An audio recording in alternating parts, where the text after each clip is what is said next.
حیدر کرار کون؟ اس زمانے میں بنے گا حیدر کرار کون؟ شیطان جبریل تک لے جائے گا تلوار کون؟ اس زمانے میں بنے گا حیدر کرار کون؟ اغروی صاحب اس زمانے میں بنے گا، نہیں اغروی صاحب استاد مشاہد جی، اس زمانے میں بنے گا حیدر کرار کون؟ شیطان جبریل تک لے جائے گا تلوار کون؟ اور یادگار فاطمہ بنت اسد کعبے میں ہے، جوڑ سکتا ہے بھلا ٹوٹی ہوئی دیوار کو؟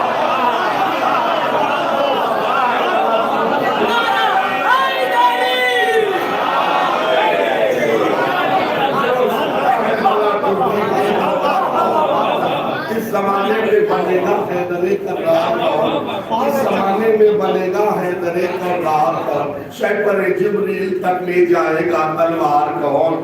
اور یادگار فاطمہ بنت اسد کعبے میں ہے، جوڑ سکتا ہے بھلا ٹوٹی ہوئی دیوار کو؟ ارے جب کائنات دیوار کا مقابلہ نہیں کر سکتی تو حیدر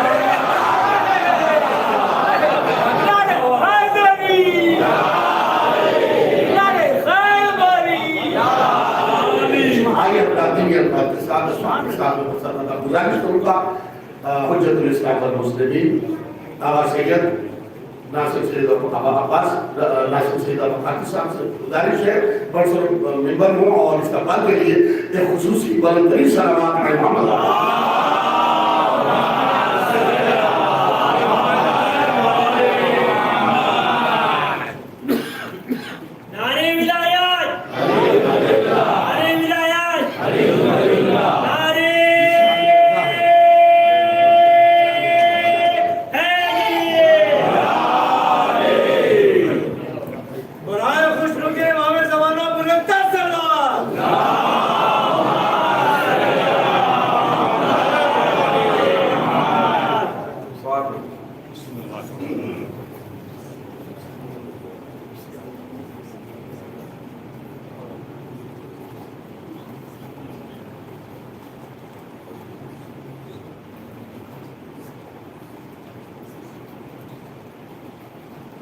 أعوذ بالله من الشيطان الرجيم بسم الله الرحمن الرحيم الحمد لله الذي لا يفرغ منه بالجهود ولا يهديه إعطاء والجود إذ كل مؤمن ملتمس سواء وكل مانع مذموم ما خلا هو المنان بفواعد النعم وأواعد المزيد والقسم ما اختلف عليه دهر فيختلف منه الحال ولا كان في مكان فيجوز عليه الانتقال جل عظمته والصلاة والسلام على النبي الأمي الخاتم لما سبق والفاتح لمن غلق المولد الحق بالحق بالقاصد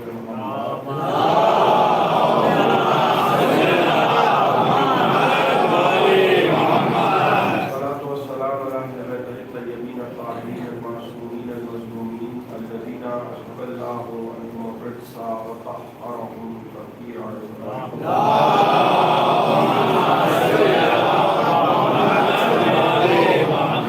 أما بعد فقد قال سبحانه وتعالى في محكم كتابه المجيد ومتقن خطابه الحميد وقوله الحق بسم الله الرحمن الرحيم وكيف تكفرون وأنتم تتلى عليكم آيات الله وفيكم رسوله ومن يعتصم بالله فقد هدي إلى صراط مستقيم صراط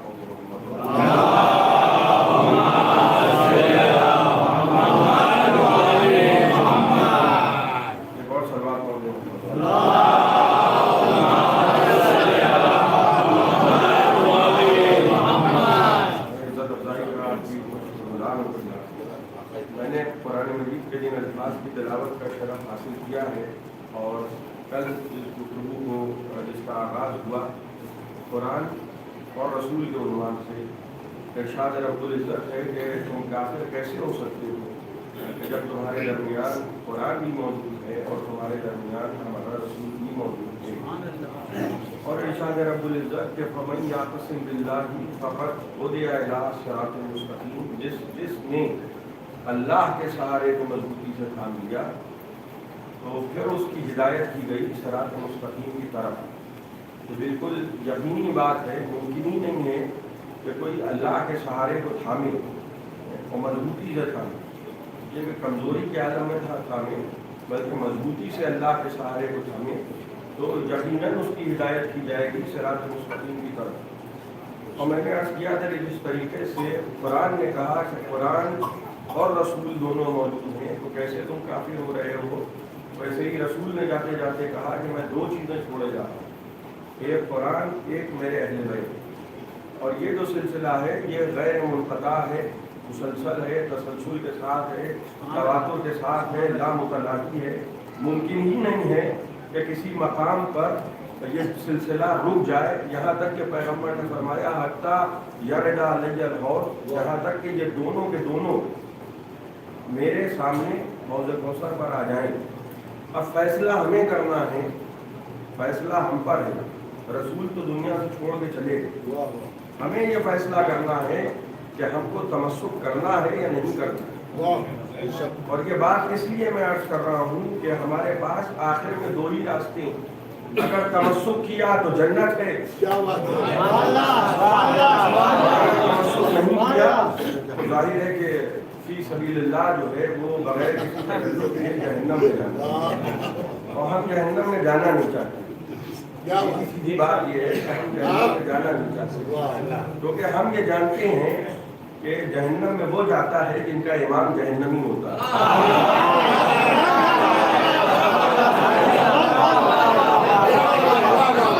جنت میں وہ جاتا ہے جس کا امام جنتی ہوتا ہے. اس لیے کہ خدا نے کہا کہ دیکھو قیامت کے دن جب تم آؤ گے آنا پڑے گا. ایسا نہیں ہے کہ تم آؤ گے چاہے جتنے بڑے نواب ہو، چاہے جتنے بڑے راجا ہو، چاہے جتنے سونے کے عادی ہو، اس دن تم کو ہم جگائیں گے، تمہارے بکھرے ہوئے اجزاء اور جوارے کو ہم جمع کر دیں گے اور ہمارے سامنے تم کو آنا پڑے گا.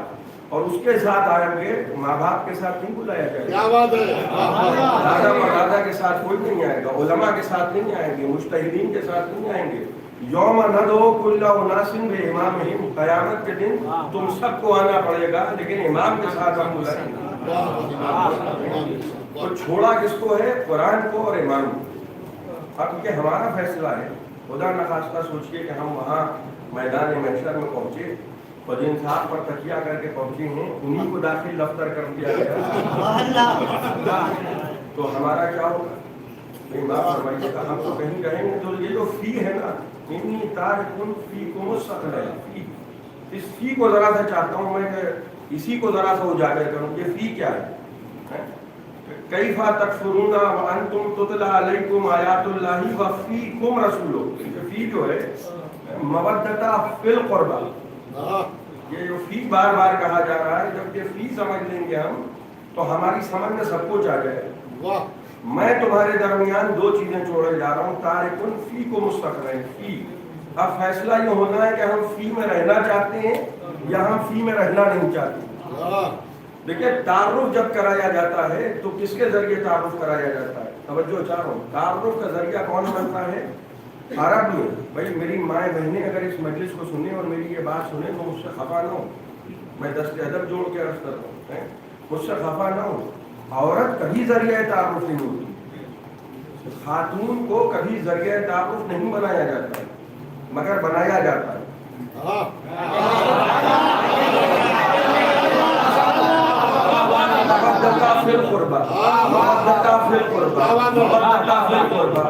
امام فخر الدین رازی نے تفسیر کبیر میں لکھا کہ جب پیغمبر سے پوچھا گیا کہ اللہ کے رسول قربا ہیں کون تو پیغمبر نے تعارف کیسے کرایا؟ دیکھیے سب سے پہلی بات یہ کہ خدا کا تعارف جب ہو رہا ہے قرآن میں تو کیا کہہ کے ہو رہا ہے؟ هو الذی بعث فی الامیین رسول منہم، اللہ وہ ہے کہ جس نے تم میں ایسا رسول بھیجا ہے. تو خدا اپنا تعارف خود کرا رہا ہے پیغمبر کے ذریعے. اور مودۃ فی القربہ میں ذریعہ تعارف کون بن رہا ہے؟ ہم فاطمہ.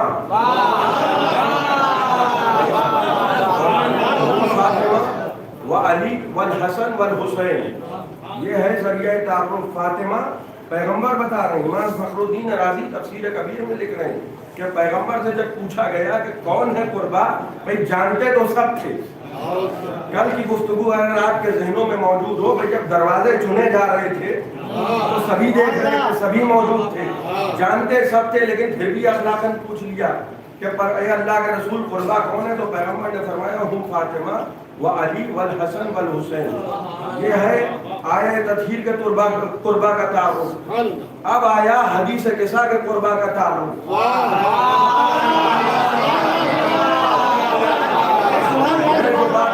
عورت ذریعہ تعارف نہیں ہوتی، عورت ذریعہ تعارف نہیں ہوتی. جب عورت ہمارا ذریعہ تعارف نہیں ہوتی، بھائی توجہ، میں نے عرض کیا کہ میری مائیں بہنیں ناراض نہ ہو، دست ادب جوڑ کے میں عرض کر رہا ہوں، جب عورت کوئی خاتون ہمارا ذریعہ تعارف نہیں ہوتی تو سوچئے رسول خدا کا ذریعہ تعارف کیسے ہو رہی ہے. آپ غور کر رہے ہیں مولا علی کا ذریعہ تعارف کیسے ہو رہی ہے، حسن کا ذریعہ تعارف کیسے ہو رہی ہے، حسین کا ذریعہ تعارف کیسے ہو رہی ہے. وہاں امام فخر الدین رازی نے لکھا کہ ہم فاطمہ و علی والحسن والحسین. پہلے فاطمہ، سب سے پہلے کون؟ بھائی کل کی گفتگو اگر ذہن میں سب سے پہلے اقرار کرنے والا میں، تو سب سے پہلے کس کا نام آ رہا ہے؟ فاطمہ کا. اب آئیے حدیث قصہ. فرشتوں نے پوچھا پروردگار چادر کے نیچے کون ہے؟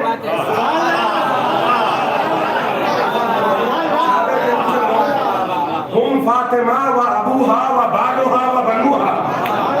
فاطمہ، ان کے شوہر، ان کے بابا، ان کے بچے. بھائی توجہ فرمائیے، اگر کوئی فاطمہ جیسی خاتون ہو، فاطمہ جیسی کوئی خاتون ہو، بھائی یہ جو تعارف بار بار کرا رہے ہیں پیغمبر کے، فاطمہ، ان کے بابا، ان کے شوہر، ان کے بچے، پیغمبر بتا رہے ہیں کہ دیکھو ہر ایک کو قربا میں نہ جوڑنے لگنا، ہر ایک کو قربا میں گھسیٹ کے نہ لے آنا. بیویاں اور ہیں، قربا اور ہیں، ساتھی اور ہیں، قربا اور ہیں. اور فاطمہ کے ذریعے تعارف کر کے بتا رہے کہ دیکھو میرا فقط وہی رشتہ دار ہے جو سیدہ کا رشتہ دار ہے. ایک سوال پڑھے محمد والے.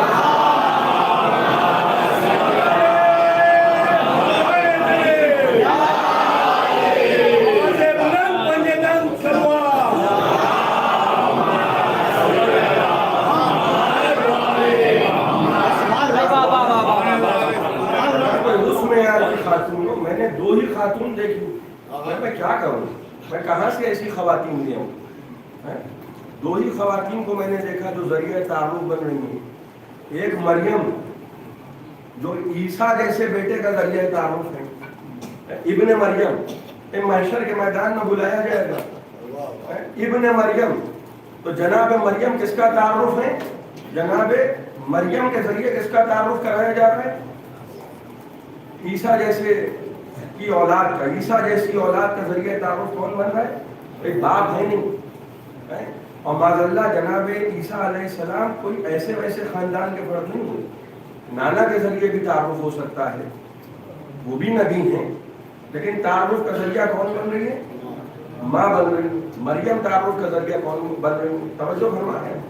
تو اگر کوئی مریم جیسا ہو تو عیسیٰ جیسی اولاد کا ذریعہ تعارف، اور اگر کوئی سیدہ جیسا ہو تو محمد جیسا باپ کا ذریعہ تعارف. ایک سوال پڑھے محمد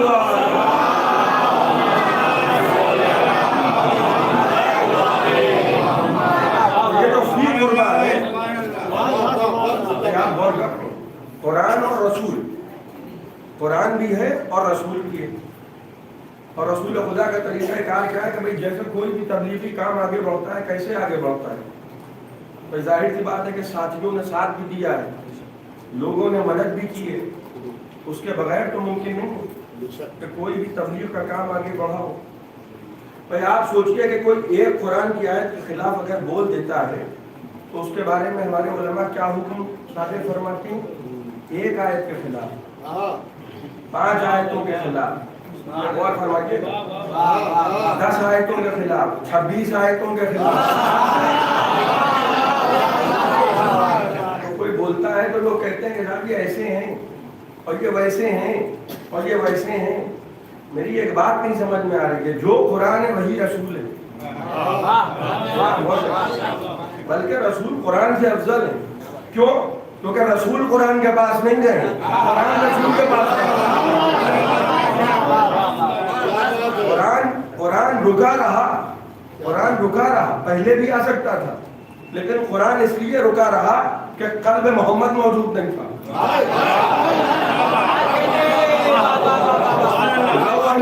هذا القرآن على جبل لرأيته خاشعا متصدعا من خشية الله، اس لیے یہ قرآن رکا رہا کہ اگر ہم اس کو پہاڑوں پہ نازل کر دیتے تو تم دیکھتے کہ خشیت خدا سے، خوف خدا سے پہاڑ ذرہ ذرہ ہو گئے۔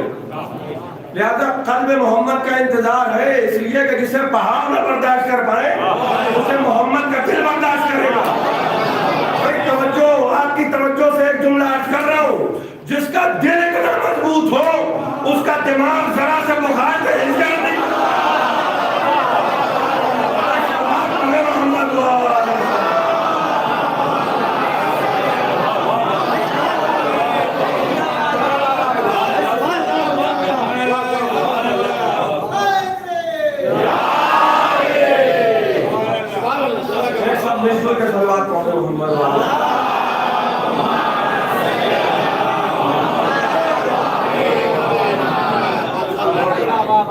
قرآن رکا ہے، اس لیے رکا ہے کہ رسول کی ضرورت ہے۔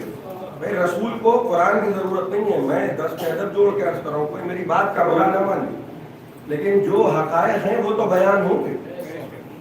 رسول افضل ہیں، رسول احترام قرآن نہیں کر رہے ہیں۔ کبھی آپ نے نہیں سنا کہ کسی روایت میں ملتا ہو کہ جبرائیل جب آیتیں لے کے نازل ہوئے تو پیغمبر گھبرا کے اٹھ کر کھڑے ہو گئے؟ بھائی وہ روایتیں گڑھی ہوئی، وہ تو کہ نقطۂ کفر کھرچا گیا اور آپریشن ہوا تو جبرائیل کو دیکھ کر رسول خدا ڈر گئے۔ ڈرتا وہ ہے کہ جس نے پہلی بار کسی عجیب و غریب مخلوق کو دیکھا، جس کے پسینے کے قطرے سے 1.25 لاکھ انبیاء خلق ہوئے، جس پسینے کے قطرے سے 1.25 لاکھ انبیاء خلق ہوئے، کیوں ڈرے گا بھائی؟ آپ کے رسول کو اپنے جیسا سمجھ تو اپنی جیسا نہیں، ورنہ یہ سب روایتیں نہ کرتے۔ یہ جب دیکھتے ہیں کہ کوئی حد سے ماورا ہے، انسان کی فکروں سے ماورا ہے، تو سوچتے ہیں کہ ان کا مرتبہ ذرا سا گھٹاؤ۔ یہ کیوں کیا جاتا ہے؟ بعد میں آنے والوں کی تو فکر ہوتی ہے۔ مسئلہ کیا ہے کہ وہ ہیں نوری مخلوق جو بعد میں بنانا چاہتے ہیں ہم۔ ایک تو اللہ نے بنائے، جو ہم بنانا چاہتے ہیں وہ ویسے تو ہیں نہیں، تو ہم کتنی گڑھیں؟ حد سے زیادہ تو کڑھی بھی نہیں جا سکتی، کہیں نہ کہیں جا پہ کہ تو میڈ ان چائنا کا ڈیفیکٹ سامنے آئی ہے، پتہ ہی چل جائے گا کہ بھائی یہ بہت زیادہ ہو گئی، اب یہ ٹو مچ ہے، یہ قابل قبول ہی نہیں۔ تو لہٰذا کوشش یہ ہوتی ہے کہ صاحب انہی کا مرتبہ گھٹاؤ۔ لہذا آپ جو امت کا یہ لطف و کرم سنتے ہیں کہ جناب ابو طالب کے بارے میں فرماتی ہے امت کہ ابو طالب نے کلمہ نہیں پڑھا، یہ لطف و کرم کیوں ہے؟ یہ اتنی محبت ابو طالب سے کیوں ہے؟ یہ بھی تو بات ذرا سا پوچھ لی جائے کہ اتنی محبت، کوئی بھی کام آگے نہیں بڑھتا جب تک کہ کوئی مدد کرنے والا نہ ہو، یہ تو بات یقین۔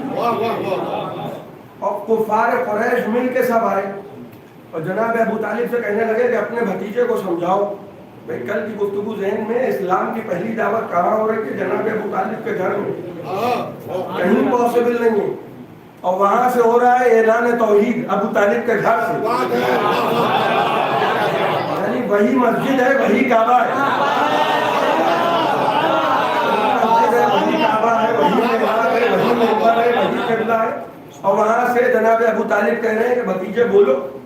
میں ایک بات مجھے بتائیے، میں مجلس کے لیے نکلنے لگا، مثال کے طور پہ 2-3 ماشاءاللہ انجمن کے نوجوان کہنے لگے مولانا ابھی نہ جائیے، مثال دے رہا ہوں، تھوڑے سے حالات گڑبڑ ہو گئے، تو میں کیا کہوں گا؟ میں کہ بھائی خیریت تو ہے، کیا ہوا؟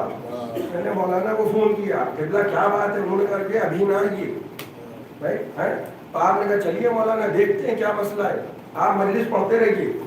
بھائی میں نے ایسے بھی ماحول میں مجلس پڑھی ہے کہ خدا کی قسم یہ کوئی مبالغہ نہیں ہے، ایسے بھی ماحول میں جگہ کا نام نہیں لوں گا، میں نے مجلس پڑھی ہے جہاں صاحب خانہ مجھ سے کہنے لگے مولانا یار پچھلے سال بم ہٹا تھا، تو اگر کچھ ہو جائے تو مجلس پڑھتے رہیے گا۔ تو میں نے ان سے کہا کہ بھائی آپ نے یہ مجھے بتایا کیوں؟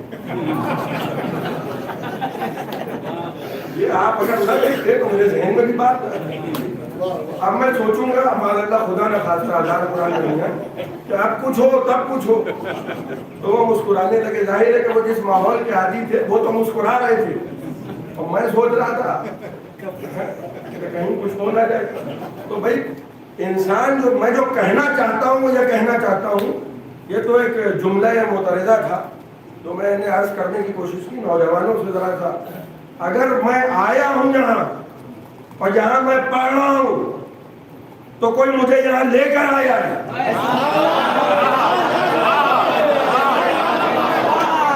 آپ کے بھروسے پہ میں کر رہا ہوں گفتگو کہ بھائی میں تو ہوں پردیسی, یہ ہے میرا دفاع کرنے والے. بھائی میں تو یہ سوچ رہا ہوں کہ مولانا بھی موجود ہیں, میرے بزرگ موجود ہیں, میری انجمن کے نوجوان ساتھی موجود ہیں, تو لہٰذا میں آزادی سے بول سکتا ہوں. جب پیغمبر کو بار بار کہہ رہے ہیں لا الہ الا اللہ, یہ کس کے اعتماد پہ بول رہے ہیں؟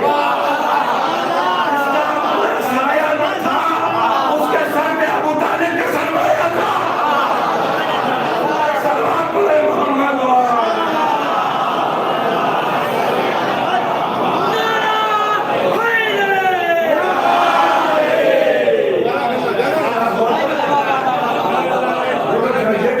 خدا کہہ رہے ہیں کہ بھتیجے تم بولو, اور اس کے بعد امت کہہ رہی ہے کلمہ نہیں پڑھا. 2021 میں اس سے اچھا لطیفہ میں نے سنا ہی نہیں کہ امت کا یہ کہنا کہ جناب ابو طالب نے کلمہ نہیں پڑھا اور ابو سفیان مسلمان تھے. یہ دونوں لطیفے ساتھ ساتھ میں نے کہا سنا دوں. ابھی جو میں بات عرض کر رہا تھا کہ کوئی آیتوں کے خلاف بولے تو لوگ کہتے ہیں کافر ہے, مشرک ہے, مرتد ہے, اور جو ساری زندگی ڈھول بجا کے رسول کے خلاف لڑا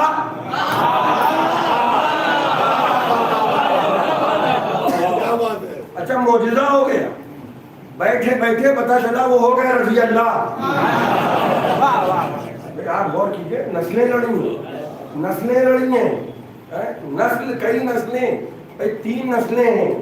دادا لڑا رسول خدا سے, بیٹا لڑا علی مرتضیٰ سے, پوتا لڑا حسین ابن علی سے, تو پورا کا پورا شجرہ خبیثہ ہے,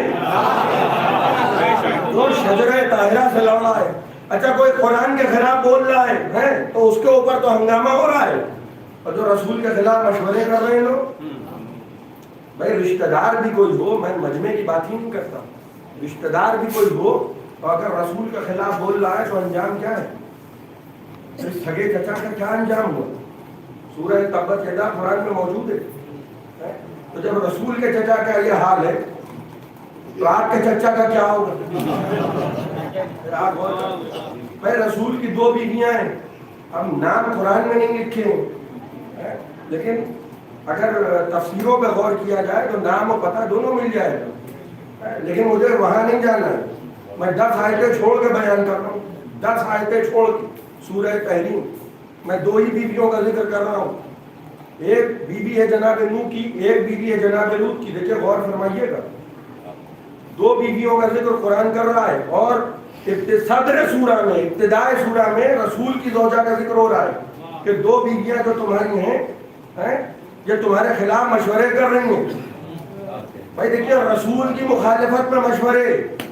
بھائی صحابہ بھی جب بیٹھتے تھے, خیر ایسے لوگ صحابی ہوتے ہی نہیں, معاف کیجیے گا, بہت سے لوگوں نے اس مقدس اور متبرک نام کو بدنام کر دیا. بھائی میں اس کا قائل نہیں ہوں کہ کوئی صحابی ہو رسول کو چھوڑ کے بھاگ جائے.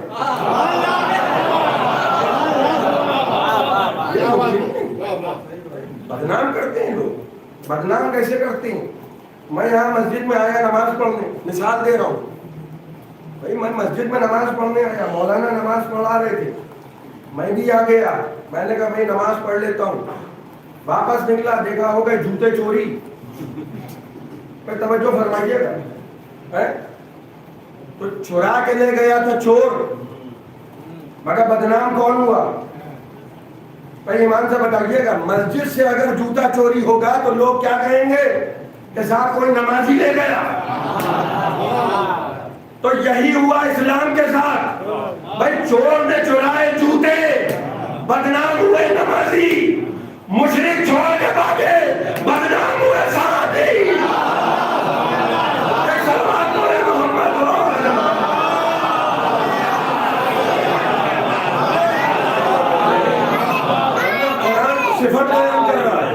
قرآن صفت بیان کر رہا ہے والذین معہ اشداء علی الکفار, کہ جو پیغمبر کے ساتھ ہیں وہ کافروں پہ سخت ہیں, بھائی شدید ہیں. کیسے ممکن ہے؟ قرآن صفت بیان کر رہا ہے کہ والذین معہ, جو پیغمبر کے ساتھی ہیں وہ بڑے مضبوط ہیں. وہ ایسے نہیں ہیں کہ بھاگے بھی وہ گھوڑے پہ الزام رکھ دیں کہ ہم نہیں بھاگے تو گھوڑا لے کے بھاگا. آپ غور کر رہے ہیں والذین معہ, یہ جو شمع رسالت کے پروانے ہیں یہ ایسے نہیں ہیں. میں یہ عرض کر رہا تھا کہ بیویاں بھی اگر ہو, رشتہ بھی اگر ہو, بھائی جناب نوح کا بیٹا نوح کو چھوڑ کر پہاڑ پہ چڑھ گیا, اب قدرت نے کیا کہا کہ یہ تمہارے اہل میں سے نہیں ہے. بھائی یہ مسئلہ نہیں ہے کہ نوح کا بیٹا نہیں تھا, بیٹا تھا, مگر یہ جو حرکت ہے نا یہ نااہلوں والی, جس کے اعمال اسے پیچھے ڈھکیلے اس کا حسب نسب اسے آگے نہیں بڑھا سکتا. یہ نہج البلاغہ میں امیر المومنین کا فرمان ہے, جس کے اعمال اسے پیچھے ڈھکیلنے لگے اس کا حسب نسب آگے نہیں بڑھا سکتا. وہ نوح کا بیٹا چھوڑ کر ماں کا بہکایا ہوا تھا, بہن والوں کا بہکایا ہوا نہیں تھا, مولوی صاحب کا بہکایا ہوا نہیں تھا, ماں نے بہکایا تھا. اور ماں نبی کے خلاف مشورے کر رہی ہے, نبی کے خلاف گھر سازش ہو رہی. میں آج کہہ رہا تھا نا کہ چیریٹی بگنس ایٹ ہوم. بھائی اگر میں مثال دے رہا ہوں, کیا آپ غور کر سکتے ہیں کہ شوہر نبی ہے اور زوجہ بے عمل ہے؟ کیا یہ ممکن ہے کہ جناب نوح کی زوجہ بے عمل ہے؟ بھائی ظاہر ہے عبادت کرتی ہوگی, نہ کرتی ہوتی تو کب کا طلاق دے کے چھٹی کر چکے ہو. غلط تو نہیں کر رہا ہوں, ورنہ لوگ ضرور اعتراض کرتے اور ہم کو کسی نہ کسی روایت پہ ضرور ملتا کہ بھائی جناب نوح نے اتنی تبلیغ کی ہے, اتنی تبلیغ کی ہے, 950 برس فقط تبلیغ کرتے رہے, تھک گئے تبلیغ کرتے کرتے, اور کہنے لگے پروردگار اب میں تھک گیا ہوں, یا ان کو اٹھا لے یا مجھے اٹھا لے. 950 برس تبلیغ کی ہے. غور کر رہے ہیں آپ. اور حاصل اصول کیا کہ مفسرین نے لکھا کہ جب کشتی تیار ہوئی تو صرف 7 لوگ موجود تھے کشتی میں. غور کر رہے ہیں جناب نوح کی زبان, تو 2 بیویوں کا ذکر قرآن کر رہا ہے, 2 انبیاء کی بیویاں. ضرب اللہ مثلا للذین کفروا امرأۃ نوح و امرأۃ لوط کانتا تحت عبدین من عبادنا الصالحین فخانتہما. کہ یہ جو 2 بیویاں ہیں, 2 بیویوں کو مثال دی جا رہی ہے, 2 بیویوں. غور کر رہے ہیں 2 کا جو سلسلہ ہے, وہ نبی کی 2 بیویاں جو تھیں, دیکھیں بیٹے کو تو ماں نے بہکایا تھا. مجھے پورا شک ہے کہ یہ جو بیویاں تھیں رسول کی, یہ جو 2 تھیں یہ باپ کی بہکائی ہوئی تھیں. مجھے پورا یقین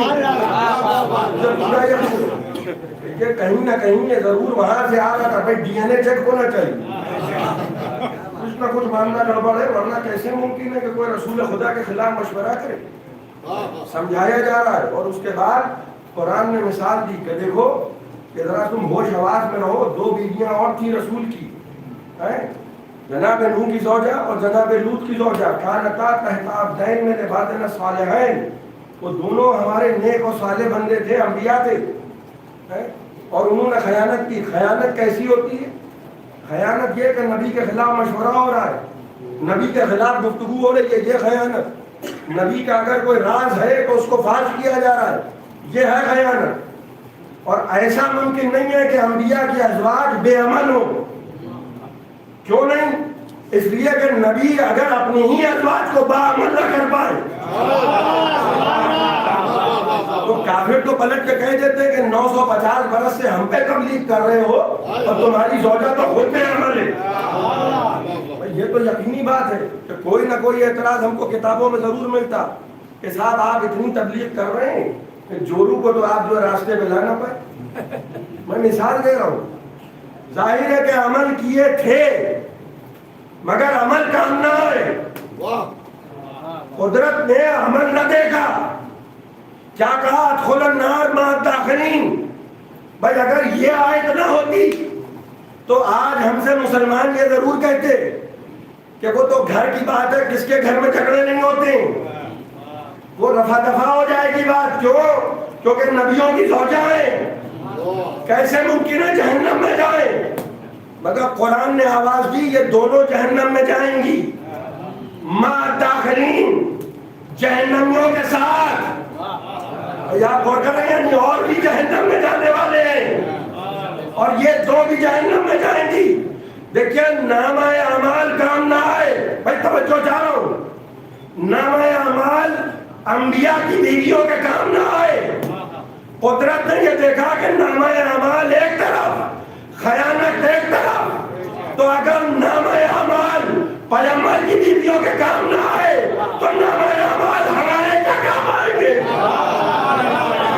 آپ غور کر رہے ہیں, نامہ اعمال اگر کوئی رسول کے خلاف مشورے کر رہا ہے اور نبی کے خلاف گفتگو کر رہا ہے تو اس کے خلاف نامہ اعمال آ جائیں گے اور یہ دکھا دیا جائے گا کہ صاحب بڑا عمل ہے ان کا. ارے یہ نہ دیکھیے کہ عمل کیسا ہے, یہ دیکھیے کردار کیسا ہے.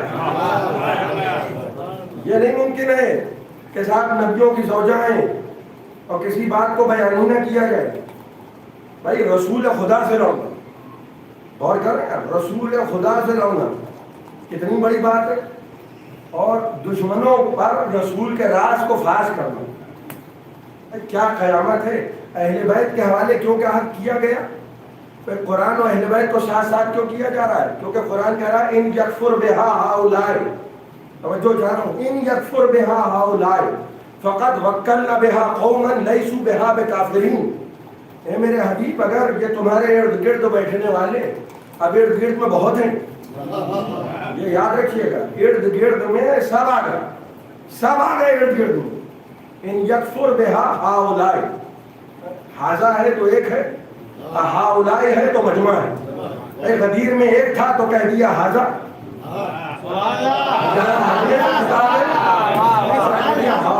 اگر یہ سب کافر ہو جائیں, ان یکفر بہا ہؤلاء, کس چیز سے کافر ہو جائیں؟ یہ ماضی کے پیغامات سے اگر یہ سب کافر ہو جائیں تو کل کی گفتگو اگر ذہن میں ہے, ہمیں ضرورت نہیں ہے ایک کو مصدق بنائے, ایک کو. اگر یہ کافر ہو جائیں تو ان سے کہہ دو کہ ہمیں پرواہ نہیں. فقط وکلنا بہا قوما لیسوا بہا بکافرین. دیکھیے ضمانت کس کے لیے؟ اور جو میں کل عرض کر رہا تھا کہ گارنٹی ہم آپ ایک دوسرے کی نہیں لے سکتے, لیکن قرآن گارنٹی لے رہا ہے کہ اگر یہ کافر ہو جائیں, یہ کون, یہ لوگ کافر ہو جائیں تو ہم نے قوم کو تمہارا وکیل بنا دیا. اور اس قوم کی صفت کیا ہے؟ لیسوا بہا بکافرین. سب جمع ہو کے آ گئے. بھائی پورے کفار قریش جمع ہو کے آ گئے اور جناب ابو طالب سے کہنے لگے, ابو طالب تم بیچ میں آ جاتے ہو, تم بیچ میں آ جاتے ہو. بھائی جناب ابو طالب سے کہہ رہے ہیں, مثال دوں میں آپ کو, مثالوں سے ہی تو بات واضح ہوتی ہے. نوجوانوں کے لیے عرض کرتا ہوں, بھائی کوئی آ کے کہے کہ بھائی آپ لوگ بیچ میں آ جاتے ہیں, ورنہ ہم ان کو پڑھنے ہی نہ دیں مجلس, پھر وہی بات ہے. تو اس کا مطلب کیا کہ آپ ہی بیچ میں ہیں اور اگر آپ ہٹ گئے تو مجلس ہونے نہیں دیں گے. مثال کے طور پہ یہی تو دھمکی ہے. اب کفار قریش مل کے کہہ رہے ہیں ابو طالب تم بیچ میں آ جاتے ہو, ورنہ ہم تو ان کو قتل کر دیں, ہم تو رسول کو قتل کر, تم ہی آ جاتے ہو. اور قرآن کیا کہہ رہا ہے؟ وکلنا بہا قوما لیسوا بہا بکافرین. ہم نے قوم کو ان کا وکیل بنا دیا جو کبھی کافر نہیں ہوگی. آپ کلمہ تلاش کر رہے ہیں, ہم قرآن دے رہے ہیں.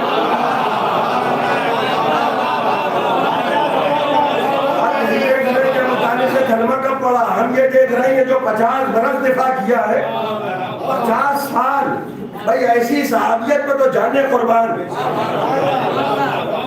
کہنے لگے چھو کے تو دکھاؤ, چھو کے دکھاؤ, میں زندہ ہوں, کھڑا ہوں. میں دیکھیے مکے میں جب تک جناب ابو طالب زندہ رہے ہجرت کا حکم ہی نہیں آیا. جب جناب ابو طالب اس دنیا کو گئے جبرائیل نازل ہوئے کہ اب تمہارا ناصر و مددگار نہیں رہا, اب ہجرت کرو. آپ غور کیجئے کہ مکے میں رسول خدا نے جتنی بھی تبلیغ کی, جتنی بھی آیتیں مکی ہیں, اگر ابو طالب سے اتنی دعوت ہے تو مکے کی زندگی کو نہ مانو؟ پھر وہ آیتیں ہی نہ پڑھا کرو جو مکے میں نازل ہوں؟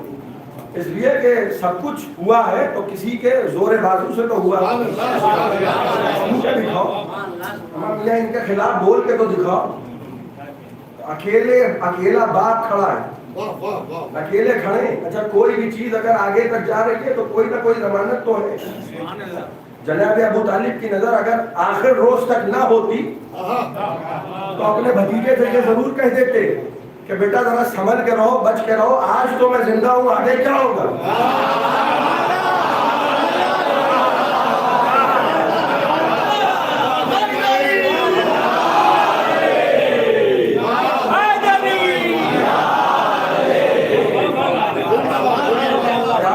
میں ہر ایک سے لڑ رہا ہوں، ہر ایک سے جھگڑ رہا ہوں، فطری بات ہے، فطری بات ہے۔ جہاں گیا میں وہاں لڑنے جھگڑنے کی خبر آئی، بھئی یہ مثال ہے، یقین نہ کر لیجیے۔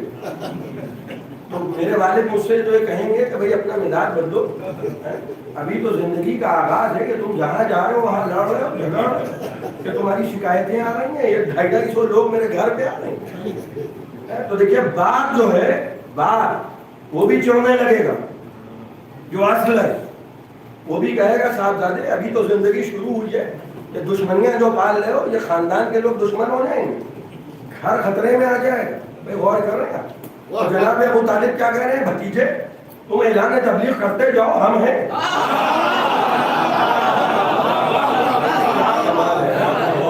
مگر امت کا یہی کہنا ہے کہ کلمہ نہیں پڑھا تھا۔ اور ابو طالب کیا کہہ رہے ہیں؟ لن یصلوا الیک بجمعہم حتی وصل فی التراب دفینا، اے میرے بھتیجے یہ تیرے تک پہنچ نہیں سکتے، یہ تجھ تک پہنچ نہیں سکتے، چھو نہیں سکتے، حتی وصل فی التراب دفینا، جب تک کہ تیرا چچا اس خاک میں مل نہ جائے۔ جب تک ہم زندہ ہیں ایک بچے کو لے آئے کہ اس کا مال و دولت لے لو، اس بچے کو پال لو، ابو طالب اس کو پال لو، ان کو ہمارے حوالے کر تو کہنے لگے کیا خوب، ہم تمہاری اولادوں کو پالیں اور اپنی اولاد کو تمہارے حوالے کر دیں تاکہ قتل کر دو۔ دیکھیں یہ جناب ابو طالب ہی تھے کہ جن کی وجہ سے قرآن اور رسول یہ دونوں چیزیں پہنچی نہیں۔ میں نقصان پہنچے، جوانی میں نقصان پہنچے یا عمر کی پختگی میں نقصان پہنچے تو پیغام رسالت آگے کیسے بڑھے گا؟ وہ جو سابق انبیاء کے پیغامات ہیں سب کے سب دھرے کے دھرے رہ جائیں، سب کے سب۔ بھائی ورنہ پہلے والے تو یہ کہتے ہیں، آج بھی آپ کسی کو منتخب کیجئے تو آدمی جب چن لیا جاتا ہے تو کہتا ہے کچھ ہوا ہی نہیں، سب سے بہتر انسان میں ہوں، اب جو بھی بہتر ہوگا وہ میں کروں گا، مجھ سے پہلے نہ کسی نے کچھ کیا اور نہ میرے بعد کچھ ہونے والا ہے، لہذا ہم ہی کو چنتے رہیے، ہم ہی کو ووٹ دیتے رہیے۔ یہ ہمارا مزاج ہوتا ہے کہ نہ ہم سے بہتر کوئی تھا نہ ہم سے بہتر کوئی آئے گا، لیکن رسول خدا کیا کہہ رہے ہیں کہ دیکھو اگر ہمیں ماننا چاہتے ہو تو پہلے والوں کو بھی مانو اور بعد والوں کو بھی مانو۔ اس لیے کہ آدم سے لے کر وہاں تک یہ جو دونوں چیزیں میں تمہارے درمیان چھوڑے جا رہا ہوں، اگر تم نے توسل نہ کیا اور تم ایمان نہ لائے، مگر یہ سب جو پیغمبر کر پائے وہ کس کی طاقت تھی؟ بھائی علماء نے لکھا ہے اور علماء اہل سنت نے لکھا ہے کہ اگر ابو طالب نہ ہوتے اور علی نہ ہوتے، باپ نے مکے میں مدد کی، بیٹے نے مدینے میں مدد کی، یہ زور بازو۔ بھائی احد کی لڑائی میں 9 مرتبہ تلوار ٹیڑھی ہوئی، بھائی یہ زور بازو دیکھیے، 9 مرتبہ تلوار ٹیڑھی ہو گئی اور زانوؤں پہ رکھ رکھ کے امیر المومنین نے تلوار کو سیدھا کیا۔ اچھا یہ نہ پوچھئے گا کہ باقی لوگ کہاں تھے، کیا راوی جھوٹ بولتا ہے، فرشتہ جھوٹ نہیں بولتا۔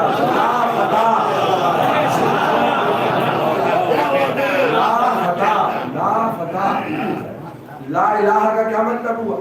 کوئی نہیں ہے سوائے خدا کے۔ لا فتح کا کیا مطلب ہوا؟ کوئی نہیں ہے سوائے علی کے۔ راوی تو جھوٹا ہو سکتا ہے لیکن وہ جو جبرائیل امین ہے جس کے حوالے قرآن کیا گیا کہ جاؤ یہ پہنچا دو امانت کے ساتھ. خانتہما کی منزل دوسری ہے. وہ انبیاء کی بیویاں جنہوں نے خیانت کی، یہ امین ہے، یہ خائن نہیں ہے. اسی لیے جبرائیل کو دیا گیا. بھائی وہی کام کیے جبرائیل نے. 2 کام میں نے تاریخ میں دیکھے جبرائیل نے کیے، یا قرآن لے کر آئے یا علی علی کے نعرے لگاتے ہوئے.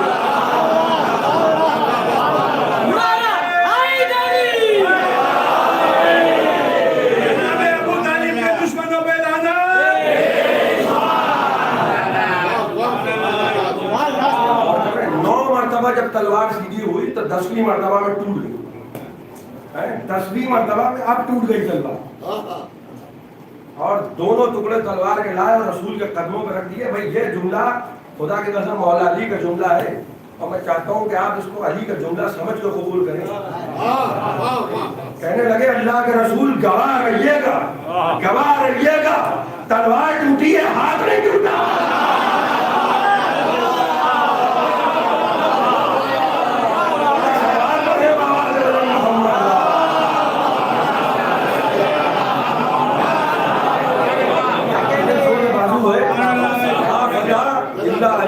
اب تلوار بھی ادھر کی، ہاتھ بھی ادھر کا.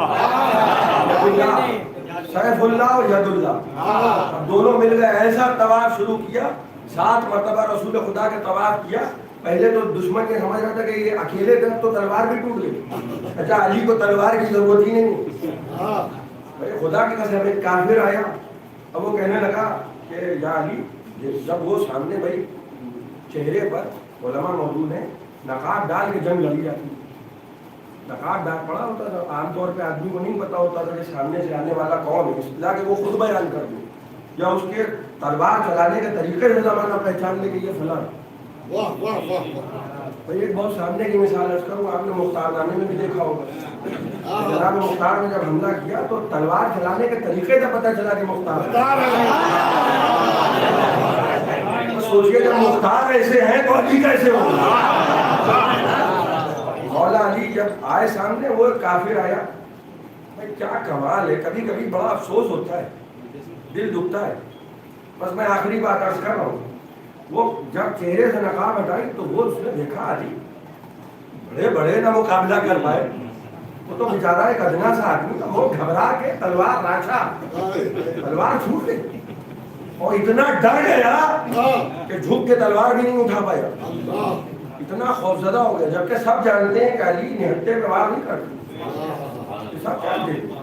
لیکن وہ جو ہیبت تھی کہ سامنے علی کھڑے، غور کیجیے گا، تصور شرط ہے، سامنے علی کھڑے. اب بالکل چپ کھڑا رہا. جب دیکھا کہ مولا علی نے کوئی حملہ نہیں کیا، بھائی کافر ہے یہ ذہن میں رہے، کہنے لگا یا علی اپنی تلوار مجھے دے دی. یا علی اپنی تلوار مجھے دے دی. آپ تو کریم ہیں، بھائی کافر ہے.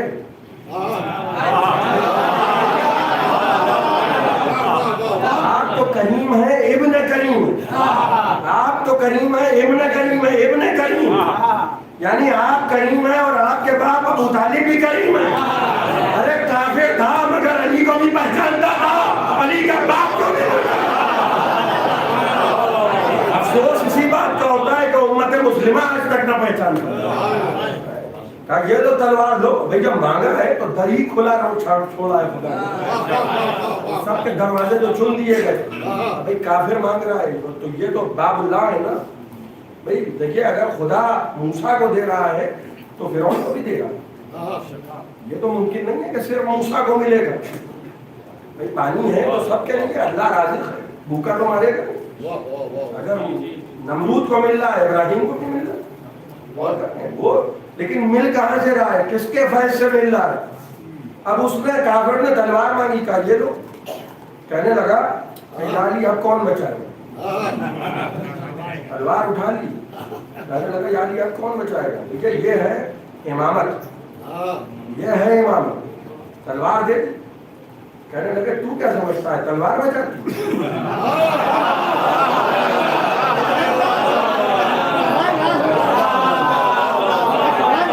جیسے ہی سنا کہنے لگا اشہد ان لا الہ الا اللہ واشہد ان محمد رسول اللہ واشہد ان علی ولی اللہ. نہیں ہے, آدھا معاملہ نہیں ہے. جب ایمان لایا ہے تو پھر مکمل ایمان لایا. ولایت علی کی گواہی کے بغیر تلوار دیکھتی. تو کیا سمجھتا ہے بھائی کیا جملے ہیں خدا کروں, تو کیا سمجھتا ہے تلوار میں کاٹتی ہے. وہ حملہ نہیں کر رہا ہے, وہ بھی دیکھ رہا ہے کہ بھائی کیا کریم خاندان ہے جو میدان جنگ میں ہاتھ میں تلوار دے دے,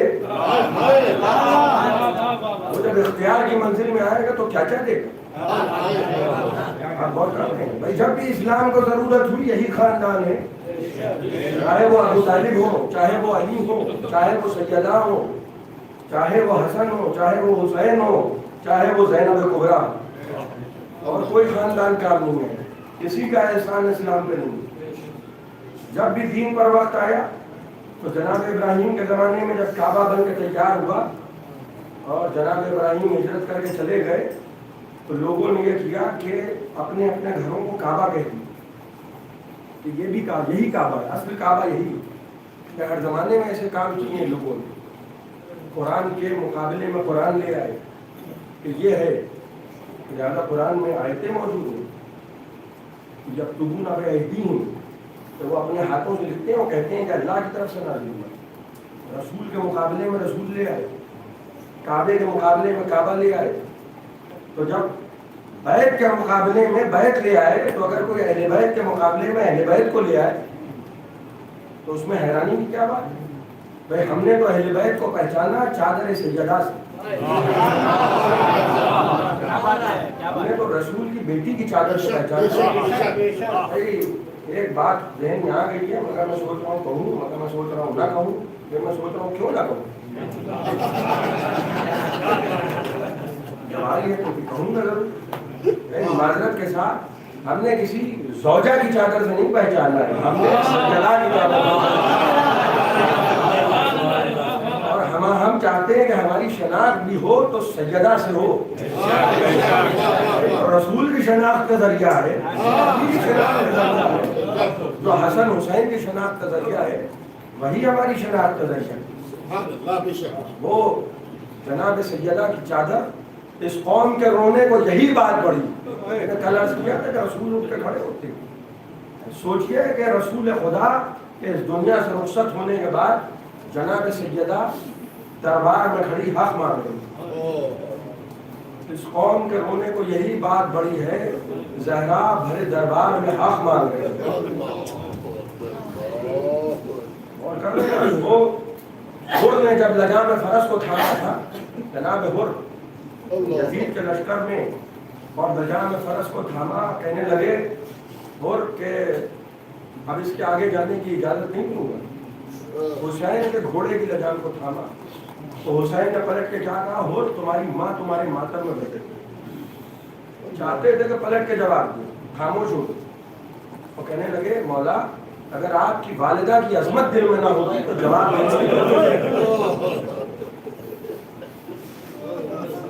اور جب آئے ہیں وہ تو حسین نے کیا کہا تھا کہ وہ تم کو تمہاری بخشش ہو چکی بخشش تمہاری. دوسری محرم کو جب تم نے لجام فرس تھامی اور ہم نے تم سے کہا کہ تمہاری ماں تمہارے ماتم میں بیٹھے, تو تم نے کہا کہ آپ کی والدہ کی دل عظمت اگر دل میں نہ ہوتی, جس کے دل میں ہماری ماں کی عظمت آ جائے اس پر سے روزہ حرام ہو جائے.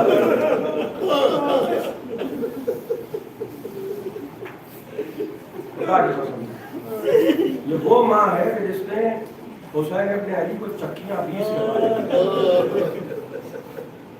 4 یا 5 برس کا سن تھا جب ماں دنیا سے رخصت ہوئی. 4 یا 5 برس کا سن تھا. اور حسین ماں کی قبر پہ جب آئے ہیں, جانے لگے جب 28 رجب کو, تو مقاتل نے لکھا کہ جب نانا کی قبر پہ گئے تو زری کی جالی کو تھاما اور کہنے لگے اللہم ان ھذا قبر نبی کا محمد ونبل بنت نبی کا محمد. اے پروردگار یہ تیرے نبی کی قبر ہے اور میں تیری نبی کی بیٹی کا بیٹا ہوں. اور بڑی دیر حسین ابن علی, پوری رات گزر حسین نانا کی قبر پہ رہے. بڑی دیر تک